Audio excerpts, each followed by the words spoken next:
Coming up on today's episode of Airborne Unlimited, more debris identified from MH370, Solar Impulse 2 launches from Hawaii, Trump's Cessna jet reportedly lacked proper registration.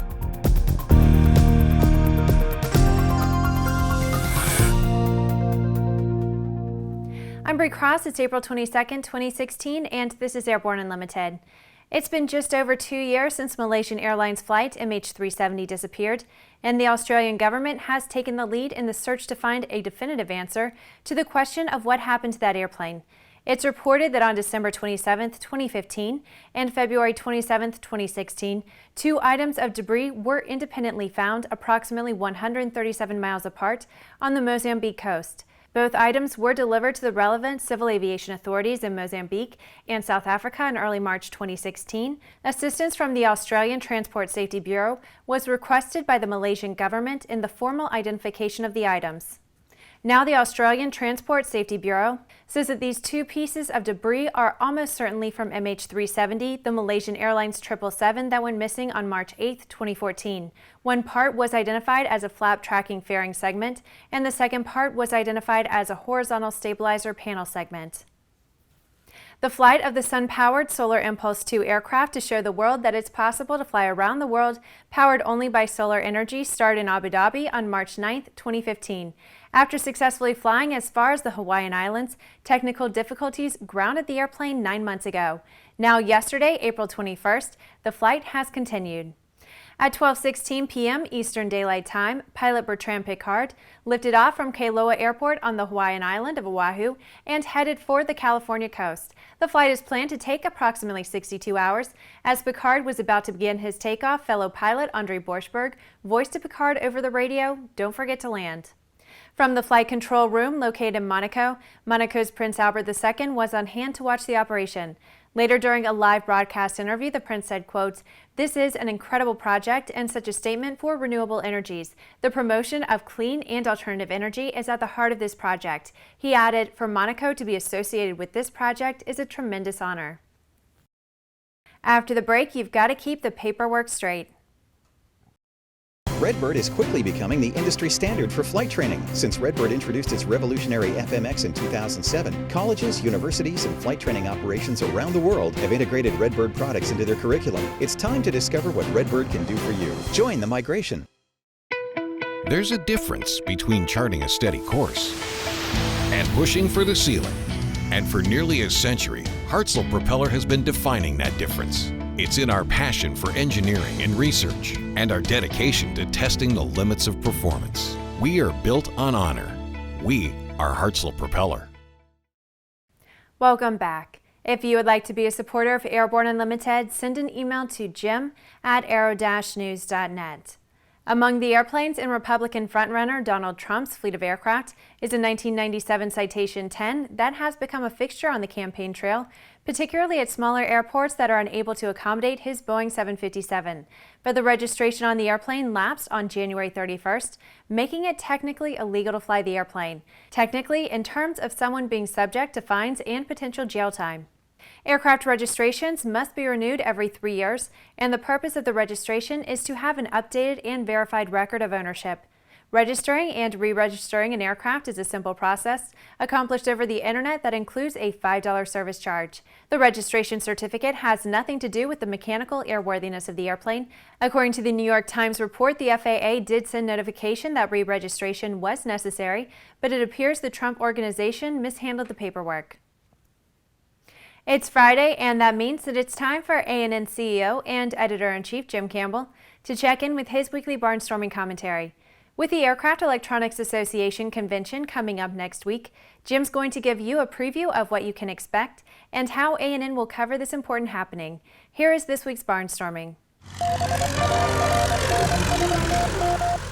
Thanks, Bree, and hi, folks. Well, we're in serious prep mode here at ANN. Next week is one of our busiest and most interesting weeks of the year when we provide somewhere between 10 and 12, probably closer to 12 hours of live coverage for the Aircraft Electronics Association for a number of really exciting events. Wednesday the 27th will be starting at 8:30 in the morning when we introduce the opening session for AEA, followed at 9:15 by an address by the FAA Administrator himself. And at 9:30 is when the real excitement starts, because it's the new product introduction series, a program that inspired our innovation previews some years ago. We've been doing this live for nearly a decade. It's one of our more exciting programs. And about 30 companies are going to stand up and tell you what's really going to be new in avionics for the coming year. Don't miss it. www.aero-news.net/live, L-I-V-E. And you can see it as it happens, minus a few seconds for the typical delays that occur over the net.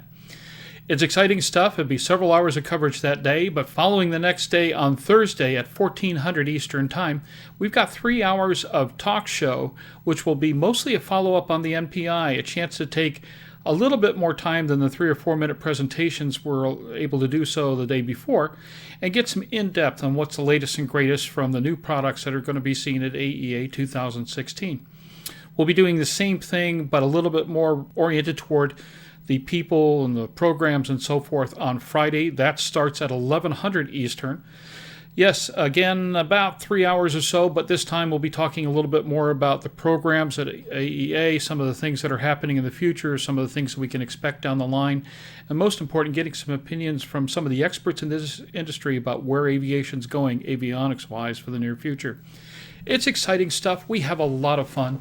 Nathan Cremosino, of course, is our chief videographer and produces the whole gamut of information. We'll have Bree Cross and Chris Odom there manning cameras. Tom Patton and I will be hosting. Mike Turner will be our Minister of Propaganda and doing what's necessary in that regard. And my wife will be there to keep me under control. Good luck with that, Masako. At any rate, it's really a great event for us. We find it incredibly exciting, and most important, it's a bird's eye view to what's going to be exciting in avionics for the future of aviation near term. And let's face it, no aspect of the industry has been more innovative or disruptive than avionics. So if you really want to know where aviation's going, www.aero-news.net/live, starting Wednesday morning at 8:30, 1400 on Thursday, 1100 on Friday, and I guarantee you it won't be boring. For the Aero-News Network, Airborne, and Aero-TV, we'll see you Wednesday. Thanks so much. After these messages, Hawaiian airline pilots could be approving a strike. Concord's recombinant gas RG series sealed battery technology produces a high-performance battery with the advantages of being pre-tested and fully charged at the factory. Find out more about Concord's entire line of batteries at www.concordbattery.com. Concord, the heart of your aircraft. Sandia introduces the new SAI 340 Quattro TSO'd airspeed, attitude, altitude, and slip. With integral backup battery, safety never looked so good. See it now at www.sandia.aero.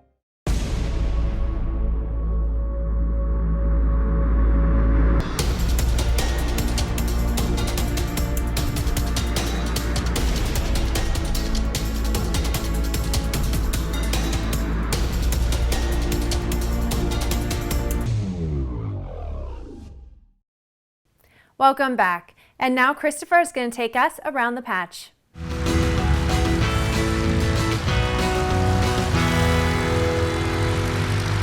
Thanks, Bree. Hello, I'm Christopher C. Odom with Airborne Unlimited, bringing you today's Around the Patch. Pilot leaders at Hawaiian Airlines will ask their members to give authority to a strike if negotiations break down and the federal government authorizes a walkout. The union claims that management seems determined to force the pilots to work under a substandard contract. Vision Safe Corporation, the creator of the Emergency Vision Assurance System, reached an agreement with King Schools to host their training course. The course will be formatted in the King Schools online iLearn learning platform and will be marketed through King Schools. Rolls-Royce has won an order worth $1.2 billion for Trent 7000 engines and total care service support from Garuda, Indonesia. The engines will power 14 Airbus A330neo aircraft. The Trent 7000 is the exclusive power plant for the A330neo. The Slovenian aircraft company Pipistrel has announced that their two-seat Virus aircraft has now received certification from the European Aviation Safety Agency. This new version of the Virus is called the Model SW121. Light sport versions of the aircraft remain available. UAV manufacturer EHang has released two new versions of its popular Ghostdrone 2.0 drone. Their Ghostdrone 2.0 aerial bundle now includes a free 4K camera, and their new Ghostdrone 2.0 VR has an integrated 4K camera and virtual reality goggles. Well, that's it for today's trip around the patch. Back to you, Bree. Thanks, Christopher. DAR says their expanded TBM Very Fast Turboprop aircraft product line took center stage at the annual Aero Friedrichshafen show in Germany this week, where the first TBM 930 version for Europe is being delivered to Rhineland Air Service, the TBM authorized distributor in Austria and Germany. DAR officially unveiled the TBM 930 on April 5th at DAR's factory in Tarbes, France, along with its enhanced model year TBM 900. DAR's Nicolas Chabert said in part, quote, "The expansion of our product line already has shown its results in the European market. We have more TBM orders so far in 2016 from European customers than last year, and our sales team is expecting many potential buyers at the Friedrichshafen show." Chabert added that initial orders already have been booked for the TBM 930, with deliveries now underway for the aircraft, which is certified by the European EASA and the US FAA. Well, that's our program for today. Remember to get comprehensive real-time 24/7 coverage of the latest aviation and aerospace stories anytime at aero-news.net. Remember that Airborne Unlimited is streamed daily Monday through Friday with additional breaking news bulletins for important stories that fall outside of our normal deadlines. Please join us and a growing roster of over 100 outstanding industry associations and organizations every weekday for the best in aviation and aerospace news from the staff of the Aero-News Network, the aviation world's most comprehensive news and information resource.